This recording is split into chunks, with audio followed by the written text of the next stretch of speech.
Hello, Cubs fans, and welcome to a brand new edition of Cubs on Tap. I am Ron Luce, joined by Mr. Tyler Edmonds this evening. It is Cubs Spring Awakening. Pitchers and catchers have reported. The boys are down in Arizona getting ready for the 2026 MLB season. And we've got spring training baseball at the end of this week. A lot of exciting shit going on. But before we talk all things Chicago Cubs, Mr. Edmonds, my friend, it's been a hot minute. How are you doing, sir? It's been way too long, Ron. I'm good. Dude, I can't wait. It's like we were talking about pre-show. I'm so ready for opening day. I love seeing all the videos and stuff of guys reporting to camp. Dude, I'm pumped because last week was opening weekend of college baseball. So I've been watching a ton of college baseball right now and I love the fact I get on X and I see so many people posting all these pictures of college stadiums just freaking packed with 20,000+ people. You pull up your phone and you see daggum Iowa beating UW Platteville 34-5 and Louisville winning 21. You've got freaking football scores, and I love it. But yeah, I'm pumped, man. Baseball's here, and it's not going anywhere for a long freaking time this year. Yeah, man. Baseball's officially back in swing, and we'll have baseball all the way into late October and potentially early November, depending how late the World Series goes. Baseball is back. Again, Tyler, to your point, college baseball is kind of the first tickle of spring. And then obviously MLB opening day is really when everybody's like, okay, spring is here. We're trending toward summer. We're trending toward just an electric time to be in Chicago, frankly, and in the city. A quick hello to those joining us in the comment section. It's going to be a good show. Feels good to be back talking about the Chicago Cubs. Tyler, let's get into it. I mean, pitchers and catchers have reported, right? I mean, they're in Arizona. They're at Sloan Park. They're getting their work in. We see Bregman in Cubs gear. We see PCA down there. Nico Horner's down there. We've seen a ton of clips already of guys in live BPs and all that stuff.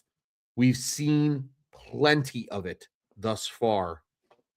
It really does just kind of fire you up, man, especially when you look at the schedule and there's a spring training game on Friday against the Chicago White Sox. Yeah. It got here fast, and I love seeing guys like PCA and Alex Bregman together. It looks like things are clicking. I love seeing the clips of Matt Shaw taking reps in the outfield. I love it. What I told you pre-show, what I probably love the most is day one of media when they throw the microphone in front of everybody. The thing that I'm most happiest about with this team right now and in this club at their camp is there's no drama. There's no questions about last year as far as certain guys and certain things. I haven't heard one single thing about the absence of Kyle Tucker. Oh, what do how do you expect to fill the absence? Haven't had to listen to any of that. Like all these, you got, and not that it's a huge deal, but you hear other camps like the Phillies, for example, who are, they're in the media right now. You've got the Mets, they're in the media. You've got the Giants and their head coach talking about his college team from last year and all that. We don't have that right now. And it's so great. It's so great that the guys, it just seems like they're all there, ready to play, focused on 2026. Yeah, you've got 2027 looming just around the corner. But right now, everything all seems well in Cubs camp. And I know it's early, but it's a great start.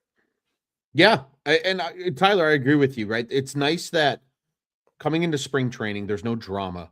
But I would also argue that there's no conflict in terms of storylines, right? There's no what is this team gonna do? And they're lacking in this category.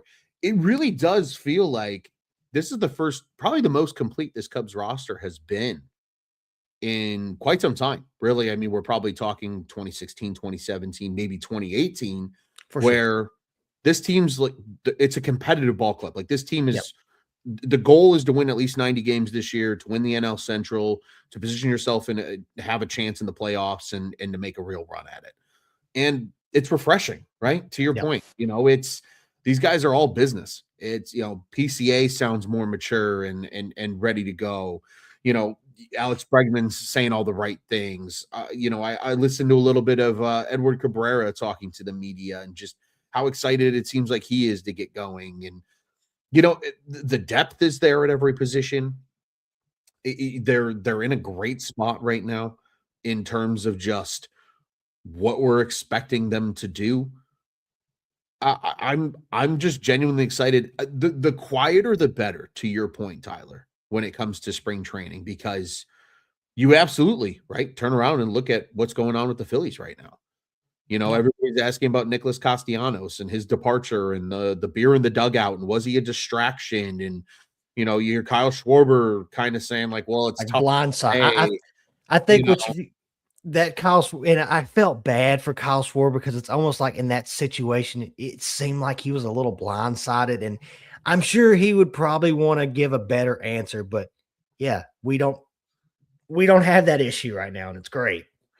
Yeah, Like there's literally not even a question of, hey, was the absence of Kyle Tucker or was Kyle Tucker's, such and such months last year, was that an issue in this clubhouse? Was that a distraction? Like we're not yeah, having to worry about that. And it's just it's great. It's like you said, Ron, the quieter, the better. And you got guys like, okay, yeah, Tom Ricketts came out, what was it, today or yesterday, talking about the goal of winning championships. I know obviously he's got to say that. And maybe, who knows, he's just blowing smoke, whatever. It's what you want to hear from an owner, though. It's what you want to 1,000%. hear from a guy that runs the team. You don't want to hear anything. And we all can we could do a whole episode on just things that he has said in the past about, breaking even and blah, blah, blah. Yeah. It's just nice to hear all that as far as him and his family and their goals with all this. And yeah, again, maybe it's just him saying the right words, whatever. But again, hopefully us Cubs fans will hold him accountable to that all season long. Mhm. And I hope he takes what he said and hopefully applies it to this season as far as making moves and stuff like, or allowing Jed to make moves. But it's right now, it's the quiet. Yeah. The quiet. Yeah. The quiet it's not a bad thing. It's not. No, and it's really not. And to your point, I think that's a fascinating point that has not been talked about enough in the world of Cubs baseball, amongst the fans, what have you. Nobody in the press is asking, do you guys miss Kyle Tucker? I think the narrative's a lot different if you don't make the Alex Bregman signing, because I Oh, for think that sure. was Or definitely. that Yeah. was the signing that really showed everybody that the Cubs are serious, especially as soon as the reports broke that there was deferred money involved. And the Tom Ricketts went against everything that he's pretty much said he would never do to make Mhm. that happen. I think it gives justification, though, to what he's saying now. I think Cubs fans can actually sit back and trust what Tom Ricketts is saying because of putting his money where his mouth is in Yeah. signing Alex Bregman to a monster contract and, allowing Jed to trade your top prospect to go get a legitimate, starter in Edward Cabrera. There's so many positives. And right now, like you said, the narrative's not, are you guys is Kyle Tucker missing such a big deal, this, that, and the other? It's, what's the focus? And you just hear all these guys talking about unfinished business and, last year's in the past, and this is a good baseball team, and we got to go out and we got to get it done. And this is a team with World Series aspirations, and anything less is unacceptable. And that's exactly what we want to hear as fans, because Oh, for sure. sure, maybe they don't win the World Series this year. That's a very realistic possibility because the Los Angeles Dodgers still exist, and baseball is baseball. But the fact that the expectations are there and everybody's in lockstep in those expectations, I think is what gives, especially me as a Cubs fan, one who has blatantly sat here and been like, this team pisses me off and has pissed me off for the last 5 or 6 seasons. I finally feel a little bit of comfort in saying, like, okay, the franchise is actually taking this seriously now. And it's not just some nonsense and bullshit like it's been over the last 3 or 4 years from ownership, from the front office, from, the manager, what have you. These are real expectations for this team to go out and win this year. For sure. And with that being said, there are still things just like every other team. There are things with this roster and this team that have to click. Things have to come together for that to happen. But you could say that about every team. Does the pitching stat, does the starters, some of those guys in that rotation, do they take a step back from last year? Do some guys recover a lot better from last year? Does the younger guys, do they, PCA and whoever else, other guys, do they make a step forward? Does Matt Shaw make a step forward? That utilities, there's obviously there's questions, but with that being said, just from like you said, from the outsider looking in right now at this roster as a complete whole, it feels so much better going into this season than it has in the last few seasons. 1000%. And Tyler, with that in mind, I ask you, since this team is largely complete, right? We're not asking who's playing third base this year. We all know damn well who's playing third base. There's really no questions in the lineup anywhere, right? I mean, I would, there's little questions about guys that might play smaller roles on this team, maybe a little bit about the bullpen and just who's going to establish what role, which a lot of that's already been addressed, right? We've heard that Daniel Palencia is the closer as of today, and that's how they're approaching going into the season. What are you watching for in spring training, especially early on here? Is there a certain player that you're keeping tabs on? Is there a certain position that you're keeping tabs on? What are you most drawn to in terms of a potential storyline with this tough team right now? I mean, obviously, right field. Who's starting right field on opening day? Is Matt Shaw? I'm interested to see how well Matt Shaw makes the transition from third base to outfield, as well as his utility spot. And honestly, he's a good enough athlete drafted as a shortstop. I think he's going to be all right. But with that being said, Seiya, we all know Seiya's going to probably take a lot more reps in right field than he did last season. Me and you kind of joked about a possibility in the WBC with him in center field. But that's definitely a story that I'm interested in with right field. I'm interested in the starting rotation. I'm interested to see, how does Shota look? He's a guy that had a lot of questions at the end of the year, a guy that we thought wasn't even going to come back this year. We thought maybe he may hit free agency, and he's back on the 1-year contract, and it's just going to be interesting to see how well he can bounce back. Does Cade Horton, does he make a step forward from last season, being a top 3 rookie of the year finalist?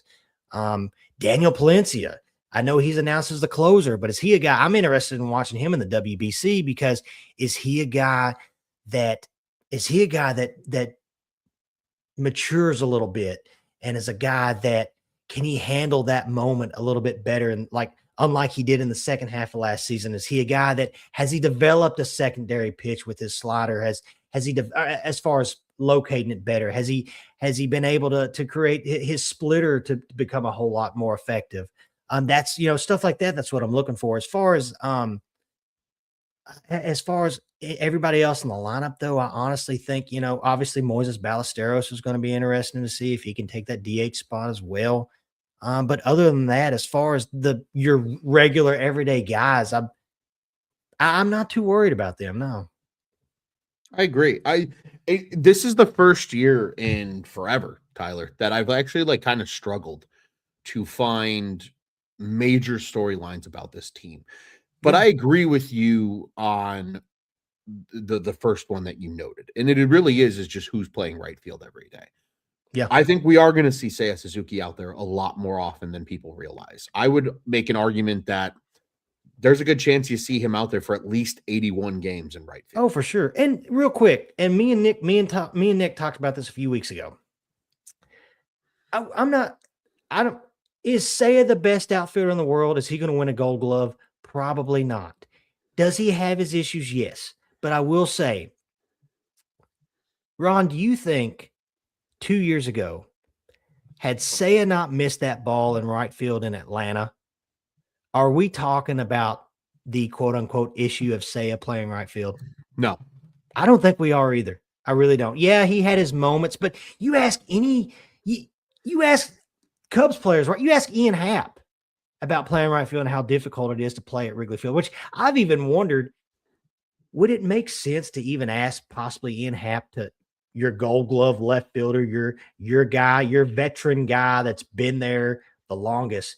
Would possibly, it's not going to happen because I feel like if it was going to happen, you'd hear about it. For Mhm. him to possibly get reps in right field and maybe say a move to left, it's not going to. I just something we had talked about, but I asked Nick that question a few weeks ago about Say, and it's just like if he catches that ball, I don't think we're talking about Say being an issue.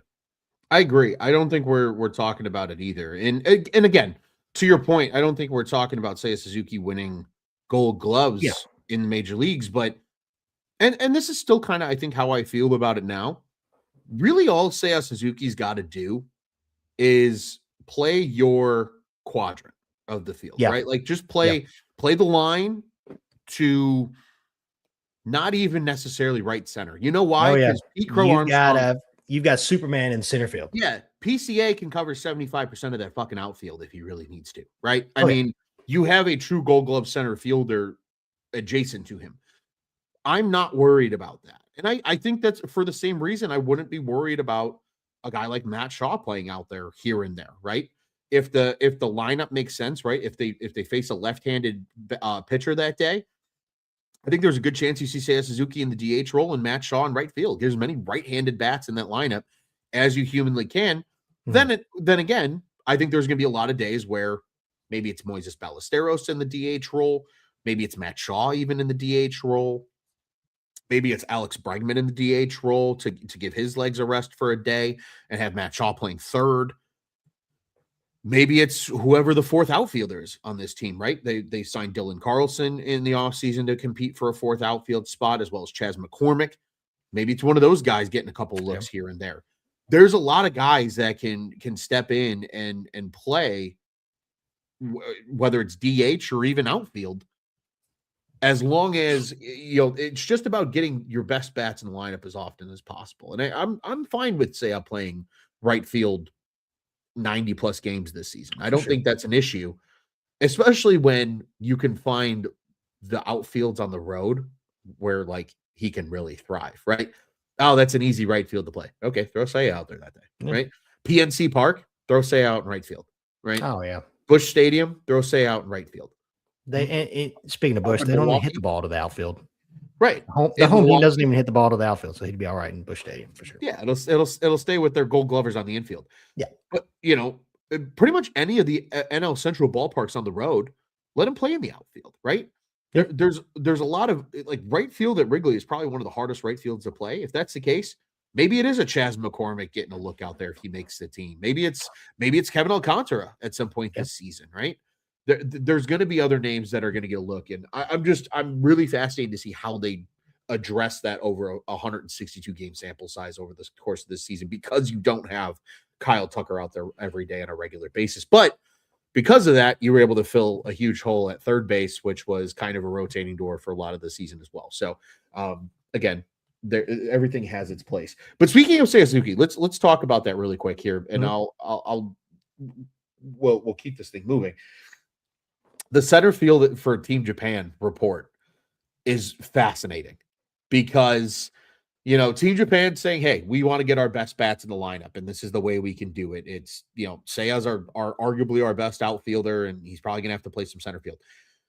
This Japan lineup can slug their way to win games, and they can pitch their way to easy contact. That I don't think they're genuinely that concerned about who's playing the outfield, No, as long as they they can honestly cover a little bit of that grass. is yeah, that's exactly it, Ron. They are if that's how it goes, like if that's how the lineup goes with say in center field, that is exactly their mentality is we do not care because we know we are going to outslug the crap out of every team. And we've got a guy in Yamamoto that is going to just shove it down your throat anyways.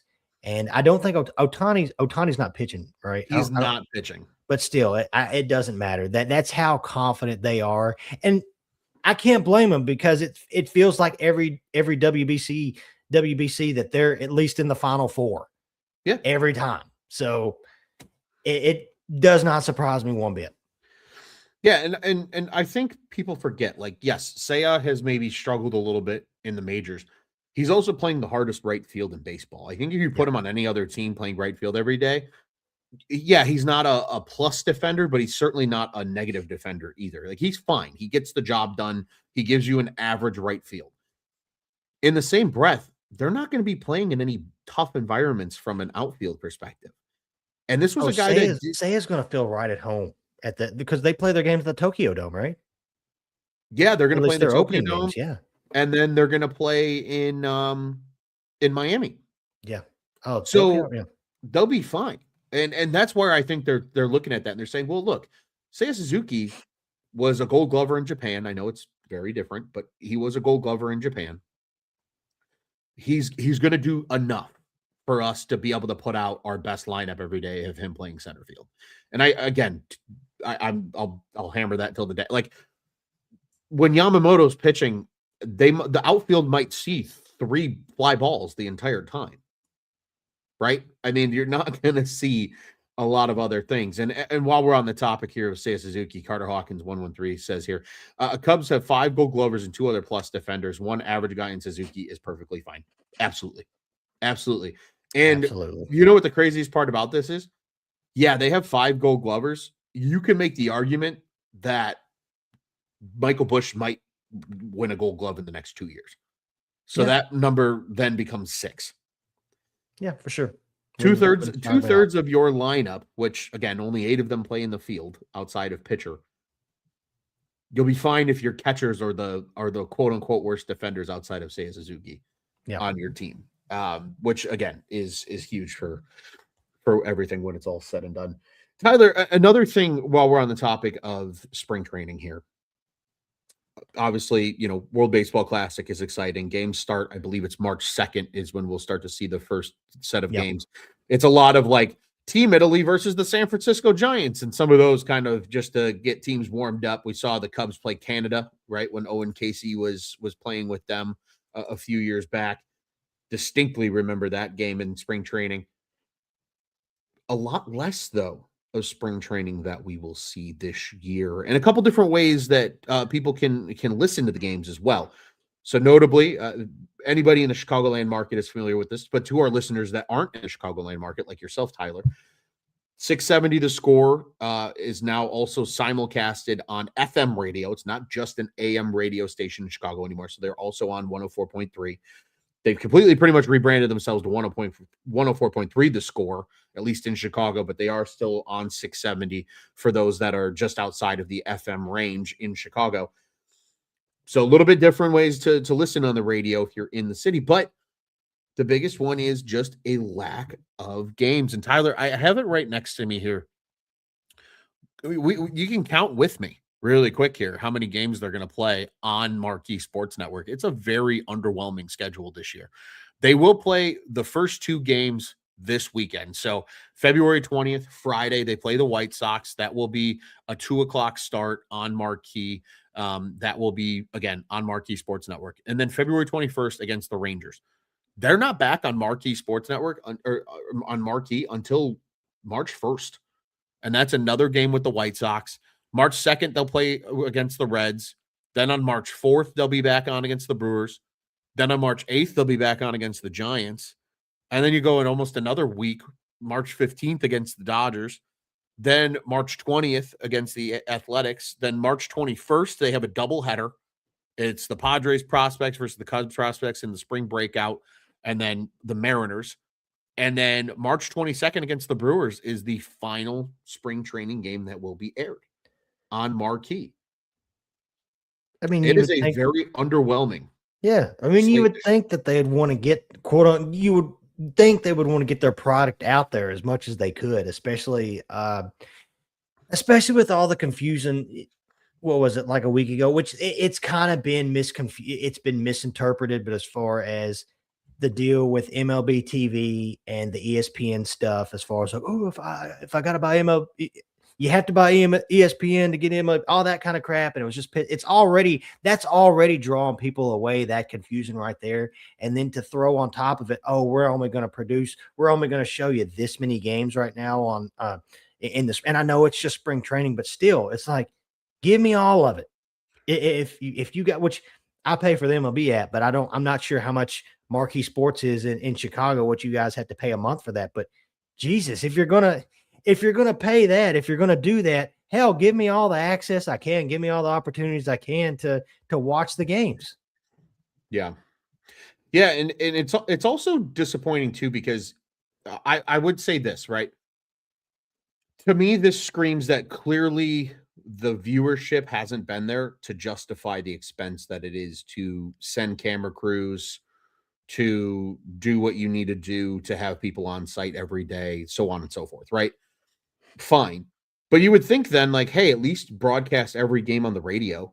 Oh yeah, They're only something. doing they're only doing 10 games on the radio. In fact, they're doing more games on marquee 11 than they are on the radio. There's only going to be 10 games on the score until we get to regular season baseball, which obviously every game then will be on the score outside Yeah. of nationally televised games and whatnot, where maybe like an ESPN radio takes over. But it's kind of crazy. Like it It really is. does feel like and again, yeah, years past, right, when the team was, you had the prospects coming up and there was more hype and this team's a little more established, but like you still want to watch this team, Oh, for sure. and I think a lot of people share in Carter Hawkins' feelings here. And Marquee not showing every game is a little bit of BS, I don't think, get for me a lot of wrong, there are dog days in spring training. I get that, but still, at least give us the opportunity for those that at least want to, watch some of these younger guys and stuff. Even if it's like you said, even if it's just a radio broadcast, I tell you what it tells me, I'm probably going to be watching some more college baseball during spring training. That's for sure. Yeah. And speaking of other things to watch during spring training, Tyler, I ask you this. Do you think the World Baseball Classic this year has a lot to do with this change in the spring training schedule? Oh, for sure. Because I believe they have done at least. I'll tell you this: Japan and their like Japan Netflix, their account or whatever, them alone have done so much to hype this up. And they're just showing it from their point of view, from their team's Mhm. perspective.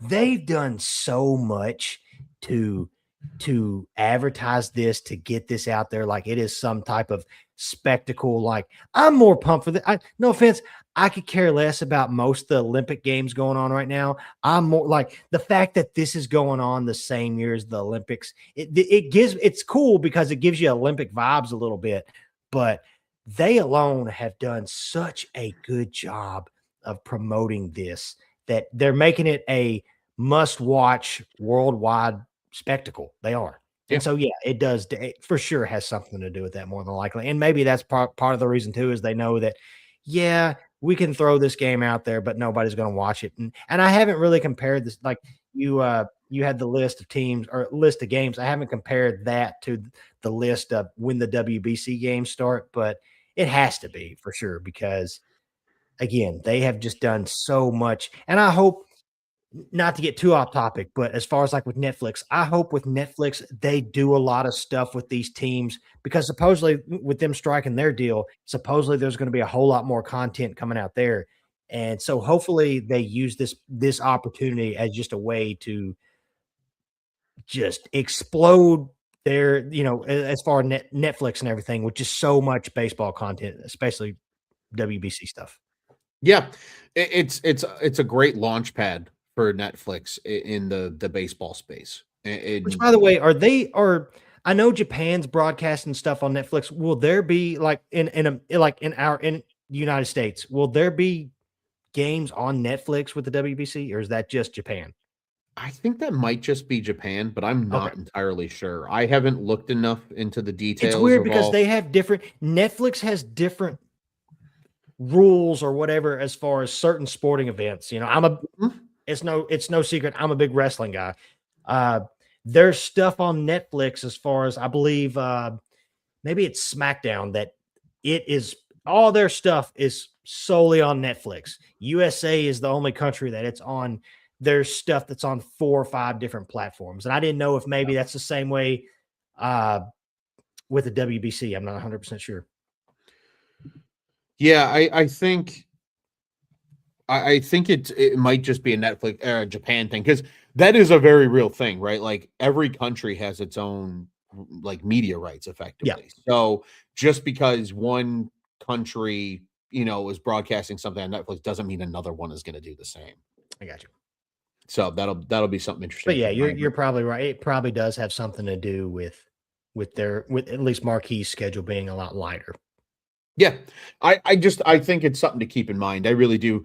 Especially too, you factor in, right? Like there might be some almost Olympic hangover, right? Of people just being like, oh, more, not to Yeah, say more possibly. sports, but spring training baseball takes a huge backseat to just about everything else that's going on sporting wise. Because also with the Olympic break, too, this is also something else to consider. We're going to go down just a really quick little rabbit hole here. The NBA has been off for roughly the last week because of the All-Star break. So, they're going to start to ramp up now with spring Yeah, training coming into the high. The NHL has been off since the beginning of February and do not start play until I believe it's February 26th that's is crazy. when the first set of games, because all these guys are playing over the Olympics right now. Mhm. So the NHL schedule is so just just compressed into March and April for the rest of the way that there's so much hockey on in that stretch too. Do you I just think? think there's so many other things competing with spring training baseball that the Cubs might have just said, you know what? We'll show a handful of games, but we Yeah, can't justify because let's be honest, most people turn off the game after 3 or 4 innings anyway. for sure. Yeah, which I guess back to the whole idea of broadcasting. I mean, it makes a lot more sense now that you throw that all out there. Uh, I mean, yeah, I guess you couldn't blame Marquis. Now, then again, don't get me wrong. I would still like to be able to. I I've mean, I always know been the one that like if I'm sitting at my desk when I'm doing work during the day, I love have some throwing background noise, the background game on game at like on. 2 o'clock and it cruises you through the end of the day. Fantastic. I Yeah, love that. So you don't get me wrong. go ahead. No, I was just gonna say, don't get me Oh, wrong. Like well, you still brought up. I was some gonna say you brought sadness. up as far as the rabbit hole. You did bring up a good point, a good thought, a good question. You were talking about hockey and NHL and them being off for February, and we've got the Olympics going on right now. You got WBC. Do you think MLB will ever? Do you think that'll ever happen with MLB as far as we'll take a because they've talked about the Olympics or baseball and the Olympics and all that. Do you think there'll ever be a moment or point in time where MLB has something like that within it? The way NHL has basically a month off to play in the Olympics. Do you think something like that would ever happen in the MLB? I just don't think it physically could. I just don't think Probably. there's Yeah, enough you're probably right. time. You would have to shorten the schedule, or you would have to convince the Major League Baseball Players Association that you guys are going to play a bunch of double headers on weekends For because sure. this is the I only mean, way because we this can fit 162 games in we plus the call you call it the WBC, but we all know like this is basically the Olympics. this This is is baseball's the Olympics. Yes, baseball Olympics. It is. absolutely. But yeah, that's just you were talking about the NHL. I was like, oh, that's it'd be interesting. But yeah, And you know what? I was thinking about this the other day because to your point, right? Like baseball in the Olympics is a summer sport. It would interfere with the Major League Baseball season. yeah, Hockey is a winter sport. It interferes with the NHL season. The only Olympic sport that is played as one of the top leagues in the United States that actually benefits from the way it shakes out is the NBA because basketball is a summer Olympic sport and that's the NBA offseason. yeah. So they're the only ones that don't lose out or have to kind of rearrange their schedule. Now, granted, obviously, it only happens once every 4 years. And I'll tell you what, after watching the last Winter Olympics, which again was, COVID shifted everything. And so we've been a while without Winter Olympics. After watching it without NHL players, I'm glad they do this because it raises the level of competition and it makes it so much more exciting, in my opinion, when the Mhm. best of the best in the world are playing for their respective countries. Yeah. But I think that the NHL has it down to such a science because they play 82 games and effectively like they start in October, they're over by mid-April. So I mean, what is that? 6 months? You play 82 in a span of 150-ish days. Yeah, pretty much. Yeah. You can kind of compress the schedule a little bit and like get away with it. I just don't know what way you're going to get a 162 game season when they already play 162 in like 180 something days or 190 days. I don't know Yeah. how you get that to be Yeah, even you're more right. compressed to play, even if you're only playing 10, Olympic games.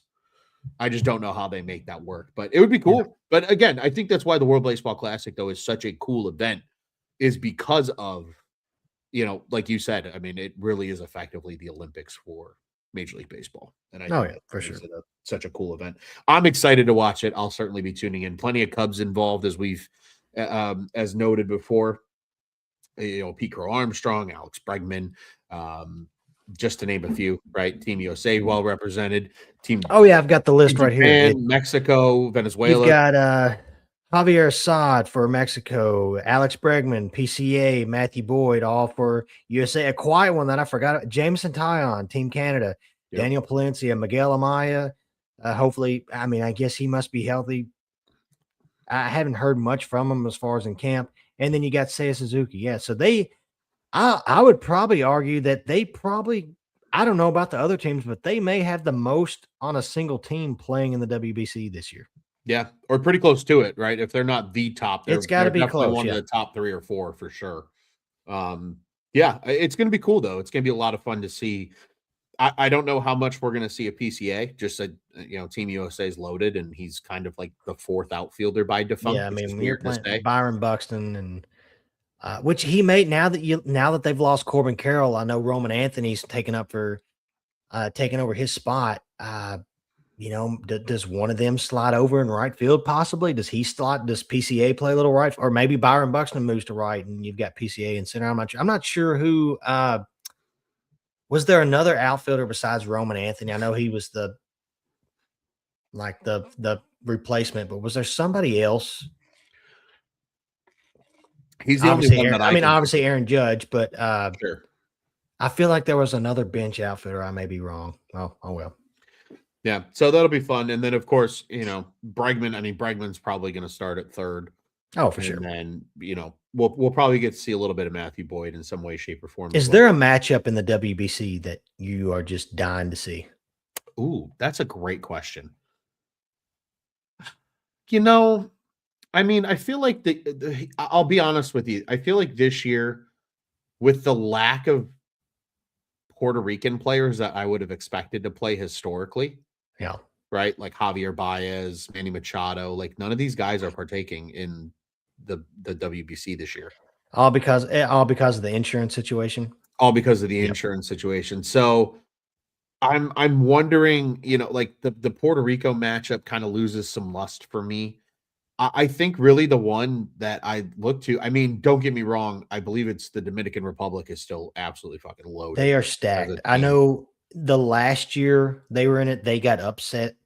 I believe it was the last WBC they got upsetted early, and it was Yeah. kind of like, what the heck? I hope that doesn't happen this year. I really don't. I would like to see a final four of the Dominican Republic, the US, Japan, and insert fourth team here. I mean, I really don't care who the fourth team is Yeah. then I at that mean, point. last year or last WBC, I remember Team Mexico was a fun team to watch. They were. They were just the energy they played with was crazy. Javier Assad really showed out.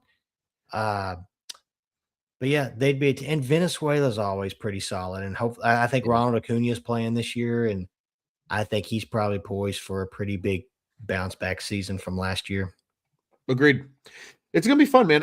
I'm just looking forward to it as a whole. But I Yeah. I would be lying to you if I said like I hope US and Japan play because I Oh, feel for like sure. that's They've the got to. marquee matchup of this WBC Oh yeah, for sure. is those two squaring off as just kind of two of the juggernauts of the World Baseball Classic. So it's gonna be fun, man. I'm gonna do my damnedest to tune into as many games as possible because I'm really looking forward to kind of sitting back and just being like, okay, let's Dude, watch I'm looking. the You know what? WBC. I'm looking forward to getting up at 5 in the morning to watch the early games, like we did with Cubs, Dodgers, in Japan last season. Like I'm looking Sure. forward to that too. I can't wait. Wake up at freaking 4 a.m., make you a cup of coffee, and watch a couple innings before you got to go to work, dude.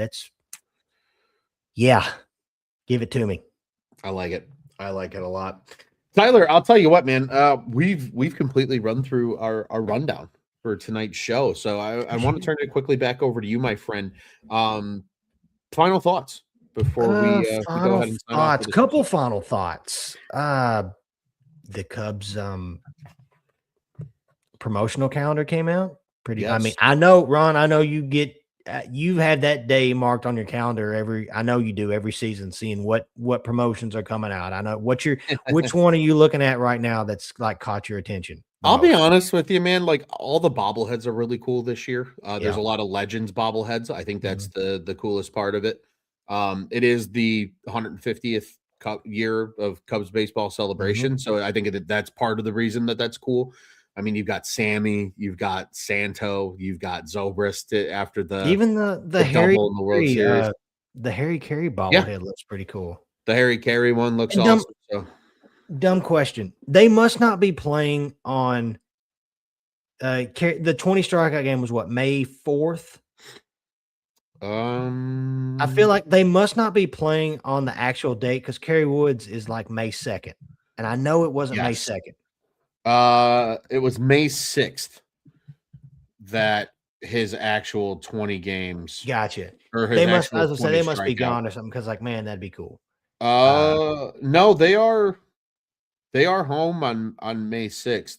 I think the reason is May 6th is a Wednesday night. okay, gotcha. I was like, Whereas the May 2nd game is a Saturday afternoon okay, game. So I that think makes that's sense. why that they're doing that. But it's around the same time period. But they are still home. They'll be playing. I also think too, again, it's hard because the old NL Central doesn't exist anymore. But like it would have been Yeah. cool if they did that against the Astros as well. That would yeah, it would be Um, cool. but of I'm course, looking at because I tell you what, man, I'm a fan. I wish we had a good set of just solid gray jerseys. And mm, I know they brought them back last year. I'm a fan of that. Call me crazy. And everybody wants the red bill back. In my opinion, here's my way of bringing the red bill back too. That 93 road jersey. I don't mm, know. There's something about it that I just and they're doing a 93 road jersey giveaway. I believe it's either 93 or 94. Uh I yeah, don't know. There's with something about that jersey that the script Cubs. kind of like the script Cubs in blue with the red outline and do that and bring back the red bill hats all at the same time. That would be cool. That would be cool. That would be cool. I was a big fan of the Red Bill hats. The other is, and you hate to see it, but what's that?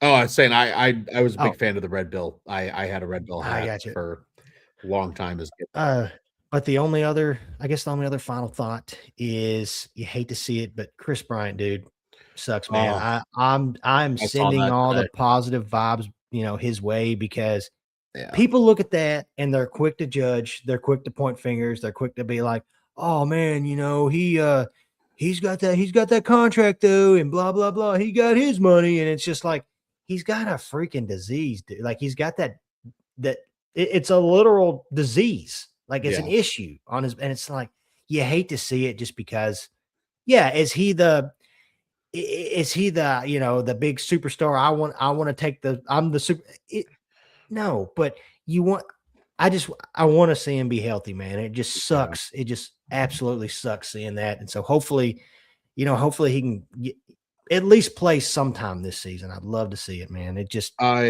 I watched that clip of him talking to the reporters today, and it broke my heart. yeah. Cause it's Absolutely like, broke my heart. yeah, he has to answer this stuff, but he probably hates talking about it over For and sure. over and over and over. And he just wants to play ball and he physically cannot do it. Like just can't. Yeah. His body won't allow it right now. And Yeah. it sucks, man. It really does. So hopefully sometime this year we get to see him play because gosh, healthy Chris Bryant. I said it when he first signed over there. I'm like, Colorado, yeah, he's probably not going to win he's probably never going to see the playoffs again, but that's a place where he could be an MVP candidate when he's healthy. And it just sucks, man. Yeah.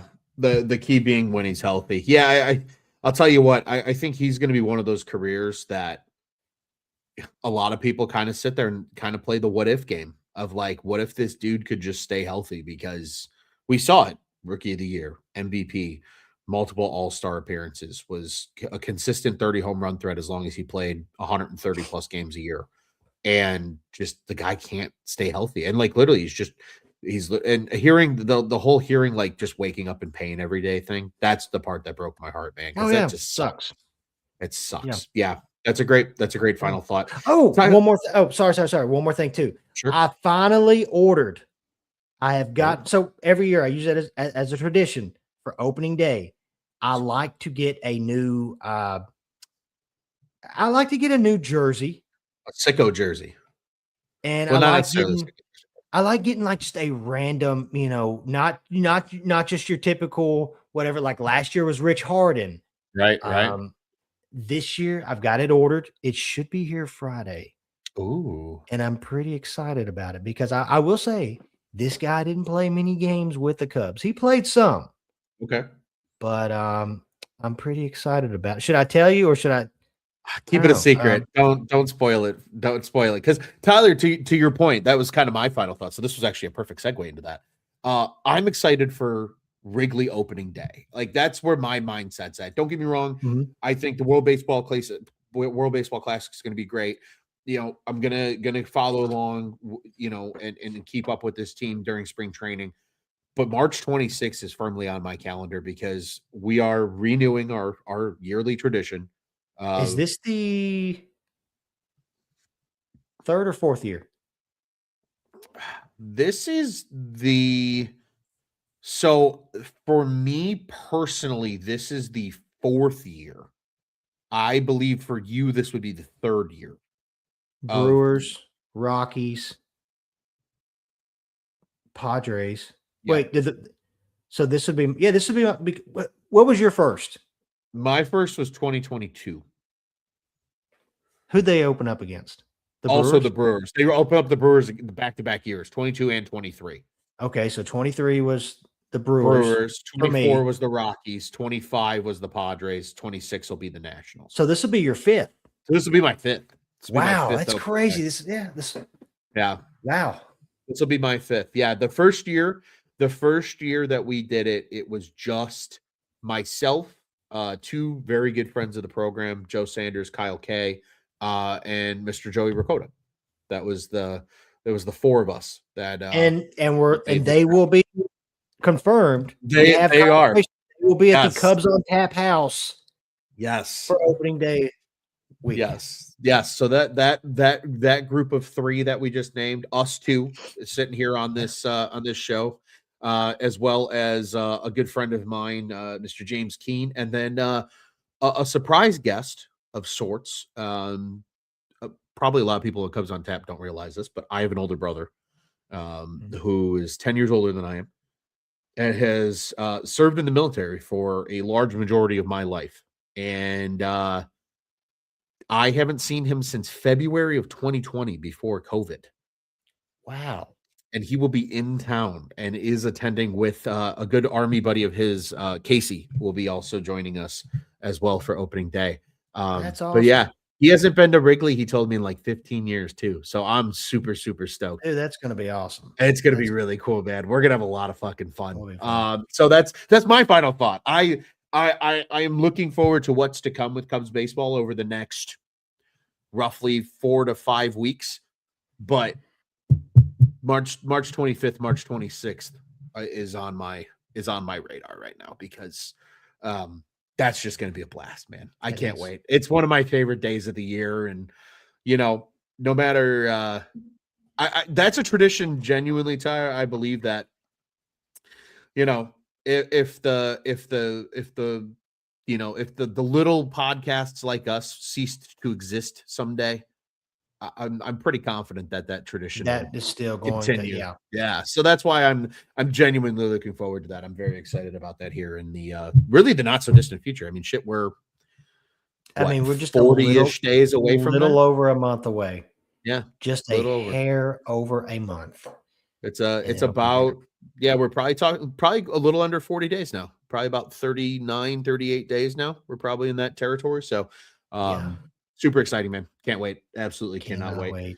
As always, Tyler, before we get out of here, I want to remind everybody, head over to ontapsportsnet.com, at ontapsportsnet on the socials. Be sure to go over to the YouTube channel, like, subscribe, hit that bell button. When all of our shows go live, including us here at Cubs on Tap. And of course, head over to wherever you listen to us on audio form. If you do listen to us on audio form, please give us a review and a rating. Hopefully it's 5 stars, and we appreciate it and hope that you appreciate our work as well. This was a little bit of a late episode. Brown Loose is doing a double header, so I appreciate those that did tune in into our comment section and tune in along with us. And obviously, our shows are going to be picking up now as there is more to talk about in the world of Chicago Cubs baseball. So be on the lookout for that as well. Of course, ontapsports.com, at ontapsports on the socials, the ontap sports network. Go and check out what's on tap in Chicago sports. Tyler, my friend, this was a blast. It was good to get back on the microphone with you. Is. It's the Cubs spring awakening, man. We got spring training baseball games this week. Friday will be the first game against the Chicago White Sox. Until then, Tyler, what do you say? We got to do the only way to know how it Cubs on tap? Yeah, you were talking about looking forward to opening day, and I tell you what else I'm looking forward to is kicking the ever-loving crap out of that team in St. Louis. I guess they still have a team. I don't know. I mean, you don't hear crap about them. And I just can't wait, Ron, to say this every single time we're on here for the 2026 season. F the Cardinals. Hell F yeah, baby. the Cardinals. Hell yeah, my friend. 20,000 times and more. And more. And let's go Cubbies.